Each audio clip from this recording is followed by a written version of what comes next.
মরিচের সুন্দর ফলন দেখে মন জুড়িয়ে যাওয়ার মতো।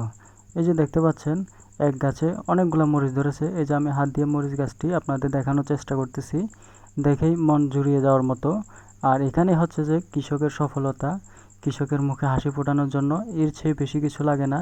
এই যে পুরো মরিচ ক্ষেতটি আপনাদের আমি ঘুরিয়ে দেখাবো আজকে। মরিচ ক্ষেতটি অনেক বড়, ক্যামেরাতে হয়তো পুরো ক্ষেতের ধারণা আমি আপনাদের দিতে পারছি না, কিন্তু যতটুকু দেখা যায় এখানে অনেক বড় মরিচ ক্ষেত এটি।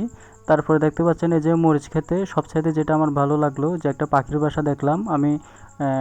পাখির বাসাটি দেখে বারবার পাখির বাসার কাছেই গেলাম, আপনাদের দেখানোর চেষ্টা করতেছি। পাখির বাসাটি মোটামুটি অনেক মজবুত করে বানানো। এখানে ভিতরে ডিম দেখা যাচ্ছে, সম্ভবত 4 থেকে 5টি ডিম আছে।